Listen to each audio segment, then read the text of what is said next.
बहरिया town एक lavish किस्म का एक लश लग्जरी लाइफस्टाइल है, जहाँ पे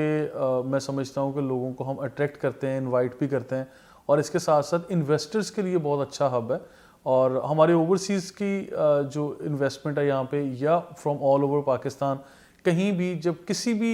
शोबा से ताल्लुक़ रखने वाले लोग जब अर्निंग करते हैं तो फिर अपनी इन्वेस्टमेंट को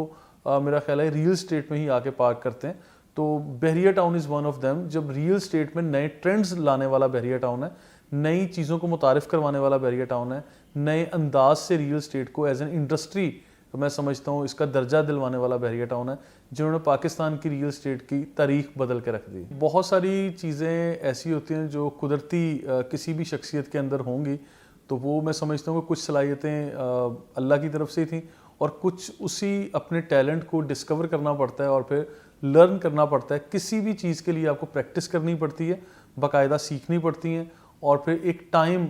यानी आप कह लें कि देना पड़ता है। जब पूरी चीज़ें की हैं तो अल्हम्दुलिल्लाह फिर जाके समझ आई है कि कोई भी स्किल हो या कोई भी टैलेंट हो, वो यानी आप ये कह लें बाय चांस नहीं आता, बाय डिफ़ॉल्ट नहीं होता। उसको प्रैक्टिस में जब लाते हैं आप, या प्रॉपर वे में प्रैक्टिस करते हैं, चीज़ों को सीख के आगे लेके चलते हैं, तो फिर आप लोग उस पर बाकायदा ग्रिप हासिल कर लेते हैं। तो मेरा ये मानना है कि आपको चीज़ें सीखनी भी पड़ती हैं, बाकायदा एक ट्रेनिंग लेनी पड़ती है। एक ही तरीका है, वो है मोटिवेशन, कि आप अपनी टीम्स को मोटिवेट रखें, ख़ुद को मोटिवेट रखें। और मेरा ख्याल है अल्हम्दुलिल्लाह we are part of that market, जिसमें मोटिवेशन के लिए बहुत सारे सोर्सेज हैं, कि सबसे बढ़ के कि यहाँ टारगेट्स अचीव करते हैं हमारे टीम एजेंट्स और हम लोग ख़ुद भी, तो फिर हम बहुत अट्रैक्टिव किस्म के पैकेज उनके लिए रखते हैं कि आज अपने इन्वेस्टर्स को जब इन्वेस्ट करवा रहे हैं, और लोग जब खुद भी कर रहे हैं, और फिर सेल्स टीम्स के टारगेट जब हम रखते हैं, तो लोगों की इन्वेस्टमेंट मल्टीप्लाई होती है और साथ साथ हमारी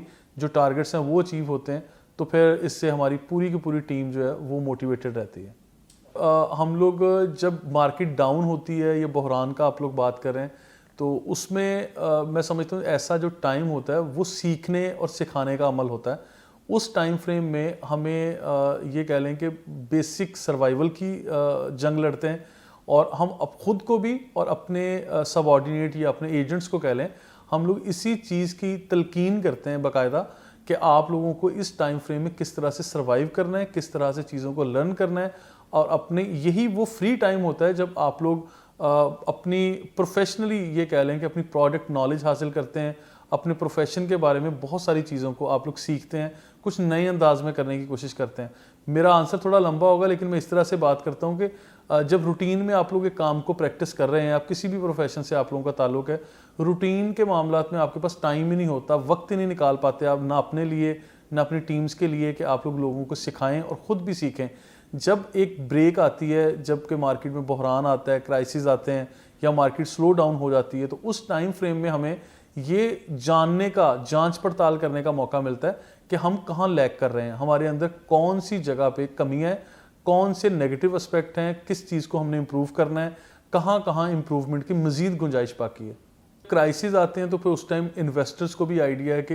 ये जो क्राइसिस आए हैं या मार्केट स्लो है, उसके बेसिक फैक्टर्स क्या हैं। फिर इसके बाद जब हमारे इन्वेस्टर्स वेल अवेयर्ड हैं, हम लोग अपने सोशल मीडिया चैनल्स के ऊपर बैठ के हर तरह की बात करते हैं, हर तरह के एनालिसिस देते हैं, जिससे हमारी पूरे के पूरे इन्वेस्टर्स, हमारे फॉलोअर्स, वो वेल अवेयर्ड रहते हैं, अप टू डेटेड रहते हैं। और इसके साथ साथ हम लोग फिर अपने कस्टमर्स को, अपने इन्वेस्टर्स को ये कहते हैं, हम ट्रेंड्स जो चल रहे होते हैं मार्केट के, उसके मुताबिक हम एडवाइस करते हैं, इस टाइम फ्रेम में आप लोग पर्टिकुलर ये प्रॉपर्टी सेल आउट कर दें और इन प्रॉपर्टीज़ को होल्ड कर लें और इतने टाइम के लिए करें। चीज़ें सारी मफरूज़े पे या एंटीसिपेशन पे चल रही होती हैं, लेकिन वक्त के साथ साथ मैं समझता हूँ जितना हम लोग काम कर चुके हैं या कर रहे हैं, थाउजेंड्स ऑफ डील्स कर चुके हैं और बहुत सारे प्रोजेक्ट भी कर चुके हैं, तो फिर हमारे ये जो मफरूज़े हैं या हम एंटीसिपेट करने की सलाहियत है, वो समझ लें कि काफ़ी सॉलिड और मजबूत हो चुकी होती है, जिस पे हमारे माशाल्लाह इन्वेस्टर्स भी और कस्टमर्स भी काफ़ी ज़्यादा ट्रस्ट कर रहे होते हैं। तो मैं इसके लिए उनका शुक्रिया भी अदा करता हूँ। Thank you.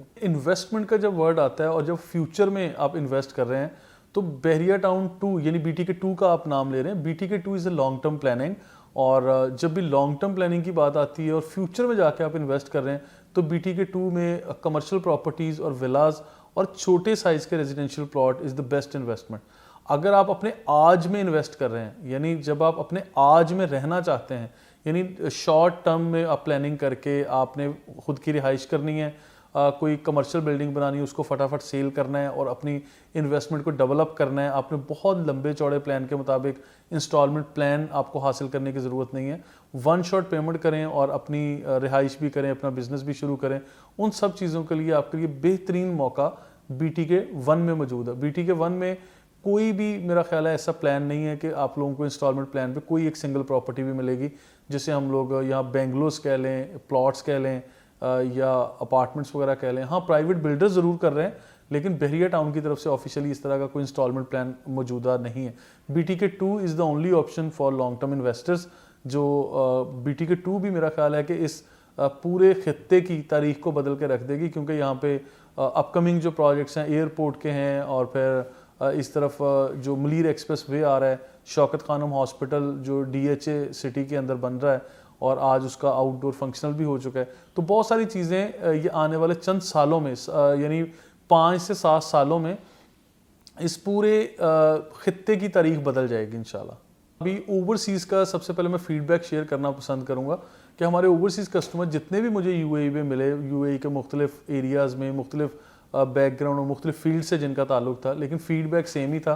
कि पाकिस्तान के हालात फेवरेट नहीं है, वहाँ पे इन्वेस्ट करना इस टाइम फेवरेट नहीं है, और डॉलर रेट अप्रिशिएट हो रहा है, हर करेंसी अप्रिशिएट हो रही है, पाकिस्तानी रुपी जो है वो डेप्रिशिएट हो रहा है। और इसके रिस्पॉन्स में मैं चीज़ों को किस तरह से लेके चलता था, मैंने उनको एक ही आंसर किया है, और फिर मैंने स्टडी किया बाकायदा, और फिर इस पर वीडियोस भी की, सोशल मीडिया पे मैसेज भी दिया कि मैंने बाकायदा स्टडी किया कि माजी में या दुनिया की तारीख में ऐसी इकोनॉमीज़, ऐसे कंट्रीज़ जो डिफ़ॉल्ट कर गए थे, जिनकी इकोनॉमीज़ क्रैश हो चुकी थी, आज या उसके फ़ौरन बाद उनके रियल स्टेट सेक्टर में क्या हुआ। तो जब भी हमने ईरान को स्टडी किया, हमने रशिया को स्टडी किया, स्पेन एक टाइम में क्रैश कर चुका था, हमने श्रीलंका को स्टडी किया, तो फिर जब चीज़ें सारी हम लोग देखते हैं कलेक्टिवली, जब चीज़ों को अंडरस्टैंड करते हैं, समझ ये आता है कि रियल स्टेट आज उनका पहले से ज़्यादा इम्प्रूव हो चुका है। ठीक है, क्राइसिस के बावजूद, डिफ़ॉल्ट होने के बावजूद, इकोनॉमी क्रैश करेगी उसके बावजूद। तो मैं यहाँ भी ये बात करता हूँ, ये मुल्की हालात स्टेबल होना ये हमारे लिए लाजिम है, लेकिन इसके साथ साथ real estate is the only product जिसका ग्राफ बहुत नीचे जा चुका है, क्योंकि इन्वेस्टर्स को यहाँ पे मतलब इतना फेवरेट सर्कमस्टांसिस नज़र नहीं आए, तो लोग यहाँ से पैसा निकाल चुके हैं या निकाल रहे हैं, तो फिर दूसरे मुल्कों में अपनी इन्वेस्टमेंट लेके जा चुके हैं। तो इसके साथ साथ मैं समझता हूँ कि ऐसे क्राइसिस के दौरान जब बोल्ड डिसीजन लेते हैं या स्मार्ट डिसीजन उसको कह लें, जो लोग लेते हैं वो लोग फिर मिलियनेयर या ट्रिलियनेयर बन जाते हैं, क्योंकि इस टाइम में लोग कौड़ियों के भाव अपनी प्रॉपर्टीज़ बेच रहे हैं, और फिर कुछ ऐसे जिगरे वाले लोग आएंगे जो इस टाइम में अपनी प्रॉपर्टीज़ परचेज़ करना शुरू कर देंगे या अपनी इन्वेस्टमेंट लेंगे। क्योंकि दुनिया के माहिरीन ये कहते हैं कि ईयर 2008 में जो बड़े बड़े क्रैश आए थे, उन क्रैशेस में जिन लोगों ने इन्वेस्ट किया, रियल स्टेट परचेज़ किया, उनका ताल्लुक अमेरिका से था, ऑस्ट्रेलिया से था, जापान से था, तो वो आज या आइंदा चंद सालों में वो मिलियन या ट्रिलियनर बन चुके थे, क्योंकि उनकी प्रॉपर्टीज़ रियल स्टेट मल्टीप्लाई हो चुका था। आज आप अंदाज़ा लगा लें कि हर चीज़ ना सिर्फ पाकिस्तान में बल्कि पूरी दुनिया में हर चीज़ महंगी हो रही है सिवाय रियल स्टेट के। रियल स्टेट पाकिस्तान का डाउनवर्ड चल रहा था और अभी भी चल रहा है, लेकिन एक टाइम आएगा जब चीज़ें थोड़ी स्टेबल होंगी या नॉर्मल कंडीशन में आ जाएंगी, तो फिर आप देखिएगा कि ये वाहिद रियल स्टेट ही होगा जिसका ग्राफ कहीं से कहीं जा चुका होगा, बूम पकड़ चुका होगा, और बाकी सारी चीज़ें कहीं ना कहीं स्टॉप कर जाएंगे। CPEC जब बहुत एक्टिवली चल रहा था, खैर अभी भी चल रहा है, लेकिन उस वक्त बहुत सारे चाइनीज़ डेलीगेशंस आते थे विजिट के लिए, या बहुत सारे दूसरे लोग भी आ रहे थे। उस टाइम फ्रेम में पर्टिकुलर आई जस्ट फेल्ट के लोगों ने इंटरेस्ट लिया बहरिया टाउन की तरफ। लेकिन आज के जो कह लें क्राइसिस हैं या जो अभी सर्कमस्टांसेस हैं, इस टाइम में मैं फॉरेनर्स को तो इस तरह से नहीं देख रहा कि बहरिया टाउन में कोई इन्वेस्ट कर रहे हैं, लेकिन कोई लार्जर स्केल पे या आउट ऑफ द वे जाके कुछ कंपनीज़ के साथ मिलके कोई वेंचर कर रहे हों तो मैं कुछ कह नहीं सकता, लेकिन इंडिपेंडेंटली यहाँ इस तरह की अभी कोई मार्केट में सिचुएशन नज़र नहीं आई। हमेशा मैं समझता हूँ कि तरक्की का सफ़र तो जारी रहता है, और कोई भी इंसान और ख़ासकर एक एफर्ट करने वाला इंसान इम्प्रूवमेंट की गुंजाइश हमेशा अपने आप में भी और अपने कामों में भी देखता रहता है। तो जो भी whatever we have done in the past, तो जब भी हम उसकी तरफ देखते हैं, या right now whatever we are doing right now, तो हम लोग जब उस चीज़ को ऑब्जर्व करते हैं, देखते हैं, एनालिसिस करते हैं, तो हमें ये समझ आती है कि हम इसको मज़ीद बेहतर अंदाज में भी कर सकते हैं और कर सकते थे। तो फिर जब ये फीलिंग आती है तो फिर मेरा ख्याल है कि एक नेवर एंडिंग प्रोसेस शुरू होता है कि फिर एक इंसान की कोशिश होती है कि हम इसको मज़ीद अच्छे अंदाज में करें, क्योंकि there are so many things to do और फिर बहुत सारी अचीवमेंट्स हैं जो मज़ीद करनी है। क्योंकि अभी तो ये समझ लें कि पार्टी शुरू हुई है, अभी तो बैरियर टाउन ने आगाज़ किया है और अभी तो ये चंद साल का सफ़र है और आगे बहुत सारे प्रोजेक्ट्स और बहुत सारी चीज़ें करनी हैं। और इंशाल्लाह फिर इसी रियल एस्टेट में डिफरेंट आइडियाज़ को ऐड करके, जिस तरह पहले हम सिर्फ सेल परचेज कर रहे थे, अब कंस्ट्रक्शन भी शुरू कर चुके हैं, फिर हाई राइज कंस्ट्रक्शन की तरफ आए, फिर आगे प्रॉपर्टी मैनेजमेंट की तरफ, प्रॉपर्टी रेंटल सॉल्यूशंस की तरफ, फिर मेंटेनेंस कंपनीज की तरफ। और ये सारे सॉल्यूशंस जो हमारे इंटरनेशनल एक्सपोजर के मुताबिक हमारे कस्टमर फीडबैक से हम लोग सीखते हैं, तो उन सारी चीज़ों को इंशाल्लाह प्रैक्टिस में लाएंगे। मुझे ये समझ आ रहा है कि it's very early to say something about. मैं ये कहूँगा कि अभी तो जस्ट यूएई में हम लोग एक्सप्लोर कर रहे हैं कि छोटे छोटे मीटअप्स चल रहे हैं, वहाँ पे रियल एस्टेट का ऑफिस जो कि पाकिस्तानी रियल एस्टेट को भी हम लोग डील कर रहे होंगे और फिर यूएई का रियल एस्टेट को भी इंशाल्लाह हम लोग डील कर रहे होंगे। तो वो उस पर मेरी वर्किंग चल रही है और मैंने मल्टीपल विजिट्स भी किए हैं यूएई के। बस बहुत जल्द इंशाल्लाह आपको खुशखबरी देंगे, चीज़ें सामने आएंगी, आपके साथ शेयर करेंगे। लेकिन अभी जस्ट आगाज़ हुआ है और आपके साथ फर्दर डिटेल्स मेरा ख्याल है कि अगर with the passage of time he share होती रहें तो ज़्यादा बेहतर है। हालात को तो हम हमेशा से टैकल करते आए हैं और फेस करते आए हैं। हालात ऐसे रहें या किसी भी तरह रहें तो कोई ना कोई रास्ते तो अल्लाह ताला निकाल देता है। और मेरा ये बिलीव है कि किसी भी कारोबार में, किसी भी शोबे में आपको अपने काम को डिफरेंट डायरेक्शंस देने की ज़रूरत होती है और डिफरेंट तरीक़ों से करने की ज़रूरत होती है। आप लोग बहुत अच्छे अंदाज में चीज़ों को करना शुरू कर देते हैं। जहाँ प्रॉब्लम्स आते हैं, आई बिलीव कि उसके सॉल्यूशंस भी उसके पैरेलल एग्जिस्ट कर रहे होते हैं। तो यहाँ आज तो अभी ये तो बिल्कुल हल्का फुल्का एक क्राइसिस है जो कि फॉर द टाइम बीइंग है, और लॉन्ग लास्टिंग या फॉर एवर तो कुछ भी नहीं रहता। इन्नमल उसरी युसरा, हर मुश्किल के बाद आसानी है और हर आसानी के बाद मुश्किल है। तो ये आज मुश्किल वक्त है, तो उसके बाद आसानी तो आनी है इंशाल्लाह। मेरा ये ख्याल है, मैं यहाँ पे बड़ा एक टफ स्टेटमेंट दे देता हूँ अक्सर, शायद लोगों को बुरा भी लगता है। लोग जो ऑफिस बंद कर रहे हैं वो फसली बटेरे के तौर पे एक टर्म यूज़ करते हैं हम लोग, जो फॉर द टाइम बीइंग आते हैं मार्केट में, लॉन्ग लास्टिंग रहने वाले लोग नहीं हैं, या बहुत जल्द लोग डिसाइड कर चुके होते हैं बहुत ज़्यादा पॉजिटिव सोच के या होपफुल रह के कि जब आप किसी भी एक बड़ी कंपनी में काम कर रहे हैं, कंपनीज को छोड़ के इंडिविजुअल आप लोग अपने ऑफिस का स्टार्टअप करते हैं, तो मेरा ख्याल है प्रॉपर बिजनेस प्लानिंग के साथ आप लोग काम नहीं कर रहे होते। तो फिर एक वक्त आता है कि आपको मार्केट में हालात थोड़े से भी डाउन हुए तो आप लोगों को ऐसे ऑफिस बंद करना शुरू हो जाते हैं।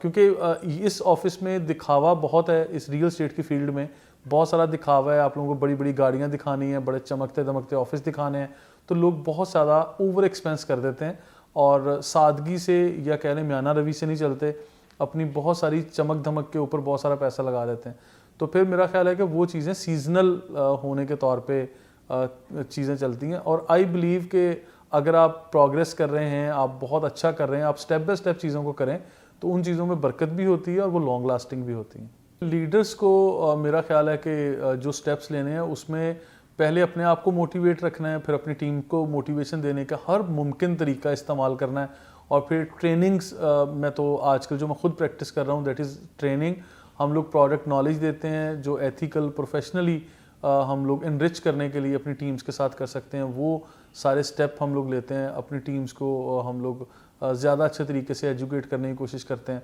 एथिक्स पे बात करते हैं और प्रोडक्ट नॉलेज पे करते हैं। फिर अगर हम लोग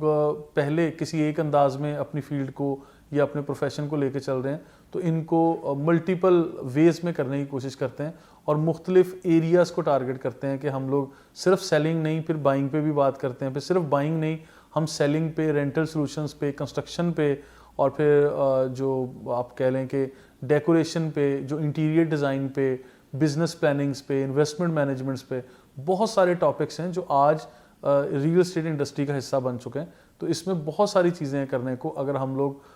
कमिटेड हैं अपने प्रोफेशन के साथ। क्राइसिस को फेस करके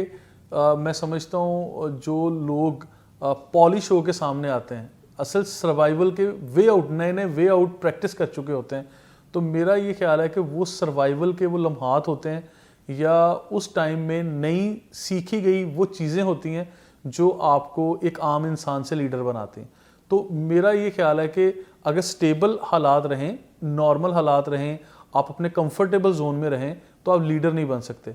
तो अपने कंफर्ट जोन को छोड़ना ही लीडरशिप की पहली निशानी है। आप लोग दुनिया के बड़े बड़े लीडर्स को उठा के देख लें, कोई लीडर भी आपको मेरा ख्याल है कि स्टेबल सर्कमस्टांसिस में परवान चढ़ता हुआ नज़र नहीं आया होगा। हर किसी के ऊपर पहले बुरे हालात आए, वो मार्केट के हालात थे या वो हमारे सोसाइटी में ऐसे हालात पैदा हुए या वो हमारे इलाकाई थे या जिस तरह भी थे, वो क्राइसिस होते हैं जिसमें से लोग फिल्टर आउट होके या कह लें पॉलिश होके वो सामने आते हैं, हीरे चमकते हुए फिर आपको नज़र आते हैं, क्योंकि उससे पहले एक तूफ़ान आता है, तूफ़ान में से जो चीज़ें सर्वाइव होती हैं वो फिर सामने आती हैं, वही लीडरशिप की निशानी है। इसको मैं मुख्तलिफ़ फील्ड्स में मुख्तलिफ़ लीडर्स हैं जिनको आप फॉलो कर रहे होते हैं, चीज़ें जज कर रहे होते हैं, और मेरा ख्याल है कि ज़िंदगी के मुख्तलिफ़ मराहिल में या मुख्तलिफ़ एजेस में आपके लीडर्स भी शायद बदलते रहते हैं। That's what I believe. आपकी राय से मुख्तलिफ हो सकती है। हमारे नबी पाक सल्लल्लाहु अलैहि वसल्लम मैं समझता हूँ कि सबसे बड़े लीडर हैं। उनसे हमें सीखने को, प्रैक्टिस करने को बेशुमार चीज़ें मिलती हैं, यानी हमें पूरी की पूरी ज़िंदगी के लिए सारी चीज़ें मिल जाती हैं। और फिर आज की करंट सिचुएशन में मैं कहूँ, नेशनल और इंटरनेशनल लीडर की आप बात करें, इमरान खान बहुत मैं समझता हूँ कि पायदार किस्म के लीडर हैं, तो मैं उनको फॉलो भी करता हूँ, बहुत कुछ सीखता हूँ। नेल्सन मंडेला और फिर बहुत सारे ऐसे लोग भी मैं समझता हूँ कि अगर आप बिज़नेस कम्युनिटी में देखें तो बहुत सारे कोई और लीडर होंगे, अगर आप पॉलिटिकली देखें तो बहुत सारे दूसरे होंगे, एजुकेशन में, लर्निंग में, आईटी में, यानी हर फील्ड में अब तो लीडरशिप की डेफिनेशन ही डिफरेंट हो चुकी है। मोटिवेशनल स्पीकर में देखें तो उसमें बहुत सारे लोग बदल चुके हैं। तो बहुत सारे लोग हैं, शायद यहाँ पे वो लिस्ट करना मुश्किल हो जाएगा, लेकिन I just mention Nelson Mandela, Imran Khan और फिर हज़रत मोहम्मद सल्लल्लाहु अलैहि वसल्लम, जिनको हम सब फॉलो करते हैं माशाल्लाह।